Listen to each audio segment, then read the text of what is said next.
Bonjour, Bonjour, nous sommes madame. très contents que vous avez le temps pour nous et pour une petite interview. Alors, au début, ce sera peut-être pas mal si vous pouvez vous présenter dans quelques mots pour notre... Bien sûr, d'abord je voulais dire combien je suis heureux d'être au château d'Orion, que je ne connaissais pas, et dans ce bel endroit, et surtout dans cette atmosphère d'amitié franco-allemande qui m'est très chère pour beaucoup de raisons. Alors, pour beaucoup de raisons, c'est que, d'abord, je dirais que familialement, j'ai des ancêtres allemands.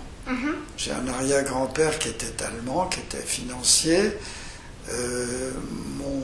Ma famille a toujours été, je dirais, assez germanophile, mais pas du tout au moment de la guerre de la Deuxième Guerre mondiale et des nazis.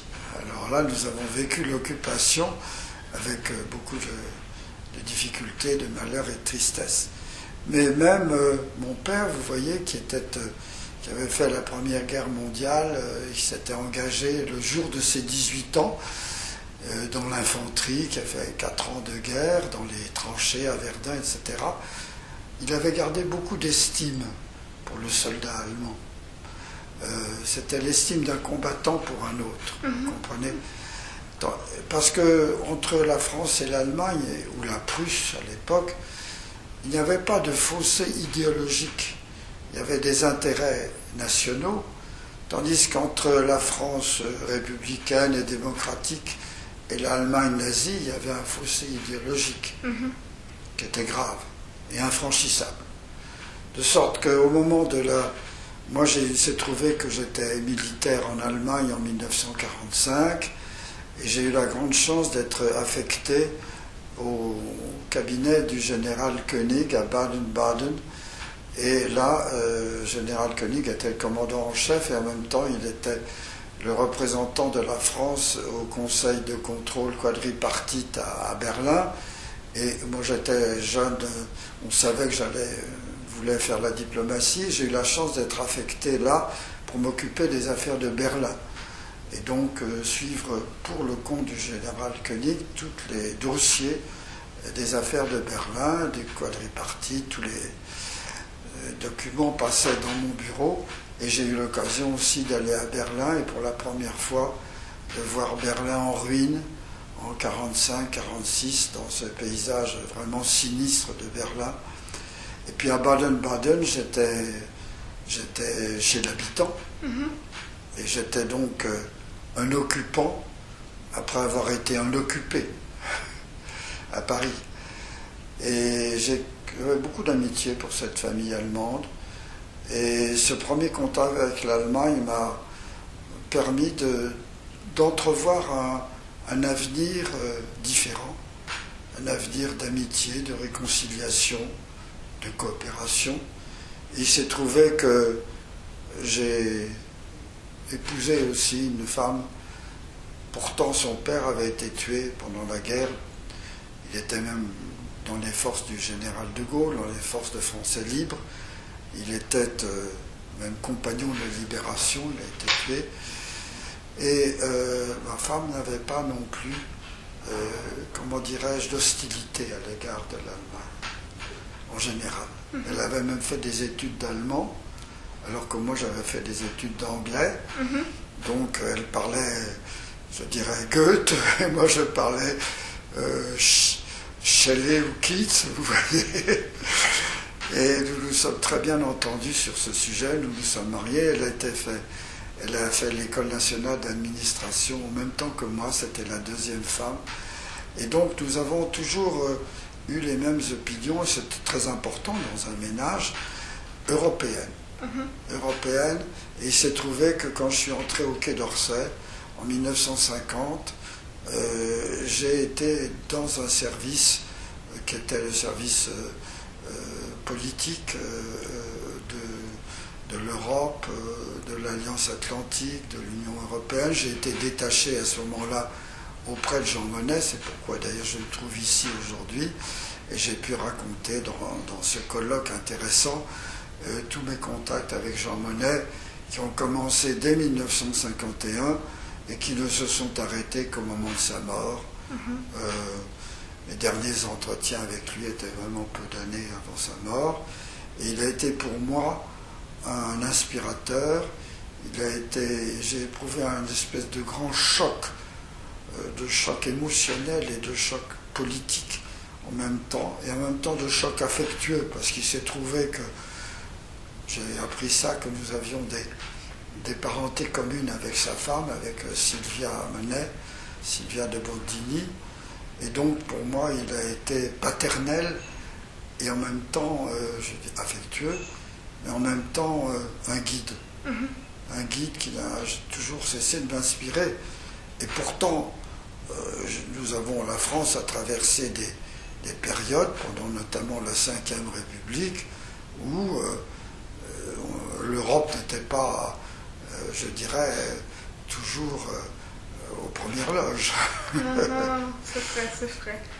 Mais comme vous avez déjà dit, ce séminaire qui pose la question « Que fera Jean Monnet aujourd'hui pour l'Europe ?» Et vous qui avez connu Jean Monnet, comment vous allez décrire cet homme qui est tellement important? Alors, c'est un personnage de quelle forme, Jean Monnet? Il y a quel espoir ou quelle idée? Je pense que Jean Monnet survit, si je puis dire. Il a une sorte de permanence de la pensée de Jean Monnet et de l'action de Jean Monnet. Jean Monnet, c'était, je dirais, l'énergie personnifiée. C'était quelqu'un qui voulait toujours agir, pas seulement penser, mais traduire en action ce qu'il pensait. Et il avait une capacité de persuasion qui était tout à fait extraordinaire. Ce n'était pas un homme politique. Par conséquent, il n'était pas affilié à un parti de droite, de centre, de gauche. Il était, je ne dis pas au-dessus, mais en dehors des partis. Et donc, il avait une capacité d'influence, aussi bien sur un socialiste que sur un chrétien démocrate, un indépendant, et il les persuadait. Il essayait de les persuader, il ne réussissait pas toujours. Par exemple, il n'a pas persuadé le général de Gaulle. Il a persuadé beaucoup d'autres. Et donc, il était un homme d'action. Et pour moi, ça a été surtout un modèle. Un modèle aussi parce que, ayant été diplomate pendant toute ma carrière officielle, enfin, au service de l'État, j'ai appris que une politique étrangère ne devait pas être seulement une politique qui servait les intérêts nationaux de son État, mais une politique étrangère qui servait des intérêts aussi supérieurs, qui étaient en fait d'abord ceux de l'Europe aussi. Et ça n'a pas cessé de m'inspirer. Et je pense que c'est ce qui nous manque un peu en ce moment. En ce moment, notamment dans le domaine de la politique étrangère, nous n'avons pas une politique étrangère unique, vraiment. On voit bien, dès qu'il y a une crise internationale, aujourd'hui c'est le Mali, hier c'était, je ne sais pas, le Kosovo, ou même la Syrie par exemple, on a du mal à avoir une politique étrangère unique. On a trop d'intérêts, de défense des intérêts de ces États, de ces... Je ne dis pas de ces petits intérêts, ce sont des intérêts qui sont tout à fait, comment dirais-je, légitimes, mais qu'on n'arrive pas à transcender, on n'arrive pas à dépasser pour avoir une politique étrangère unique. Et comme on n'a pas une politique étrangère unique, on n'a pas non plus une défense unique. Voilà.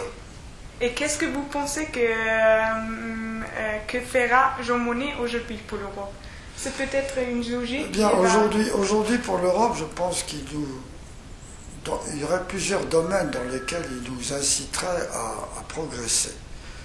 Je pense par exemple qu'il serait très favorable à une politique commune pour l'énergie, qui est un domaine extrêmement sensible. Nous avons des politiques énergétiques différentes. Nous sommes en France très pour le nucléaire. En Allemagne, vous venez d'abandonner le nucléaire. Nous avons un problème commun aujourd'hui qui n'est pas résolu du tout, mais qui est nouveau, c'est le problème du gaz de schiste. Qu'est-ce qu'on va en faire? Bon, eh bien là, on aurait besoin, et je pense que Jean Monnet mettrait l'accent sur ce sujet en disant voilà un sujet sur lequel il faut une politique commune. Voilà. Bon. Un autre sujet, je pense, sur lequel il avait déjà insisté dès le début, quand je l'ai connu en 1950, 51, 52, quand on a fait l'armée européenne, l'OTAN, il voulait une communauté des armements. Oui. Ouais, une communauté des armements. C'est-à-dire que on se met autour de la table pour dire bien, on va faire un char commun, on va faire un avion commun, on va faire un sous-marin commun, alors on met tous les industriels autour de la table, et puis on fait une communauté d'armement. Je crois qu'il aurait fait ça. Et vous pensez que c'est encore important pour l'Europe? Ah, je crois que c'est très très important. Oui. Très important. Il y a des progrès. Ouais. Par exemple, une entreprise très franco-allemande, mais aussi espagnole comme EADS, par exemple, est quelque chose de très très important. C'est un très bel instrument industriel. Mais enfin, il faudrait essayer d'élargir cela à l'ensemble des armements. Il y a également une chose, je crois, que Jean Monnet aurait, sur le plan purement politique, c'est que les partis politiques soient transnationaux. Oui.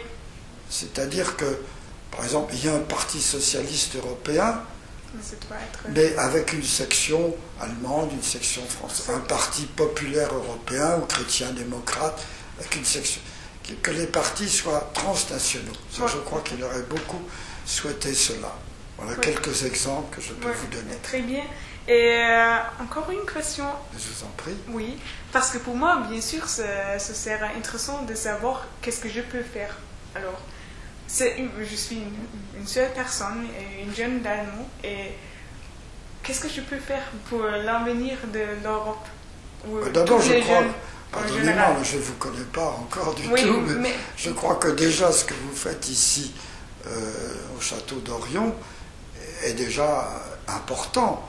Avoir cette jeunesse qui est là, je crois que vous avez contribué, et vous contribuez à faire comprendre et apprécier l'idée européenne, je dirais l'avenir européen, et notamment dans l'Union franco-allemande. Alors ce que vous pouvez faire, à mon avis, c'est... D'abord, ça dépend des moyens. Vous savez, c'est toujours pareil. Il faut avoir des moyens, des soutiens. Peut-être rendre davantage publique votre action, qu'elle soit mieux connue. Par exemple, moi qui suis pourtant un vieil Européen, je ne connaissais pas. S'il n'y avait pas eu Éric Roussel pour m'inviter, je ne serais pas venu. Je ne connaîtrais pas. Je pense que, par conséquent, vous faire de la publicité, peut-être à travers des reportages de télévision. Par exemple, en France, vous avez France 3, vous avez Arte aussi, qui est une chaîne très franco-allemande. Donc faire des reportages sur ce que vous faites ici, je crois que ça serait déjà important. Alors, peut-être on peut dire encouragement la relation entre la France et l'Allemagne. Oui, d'accord, mais avec davantage de résonance à l'extérieur pour mieux vous connaître. Et peut-être attirer davantage d'ailleurs, et puis aussi, je dirais, susciter d'autres exemples, d'être un modèle pour d'autres qui pourraient avoir les mêmes idées ailleurs, n'est-ce pas? Voilà. Alors, comme ça, ce sont aussi les petits endroits comme celle-là ici. Absolument. Qui peut changer quelque chose.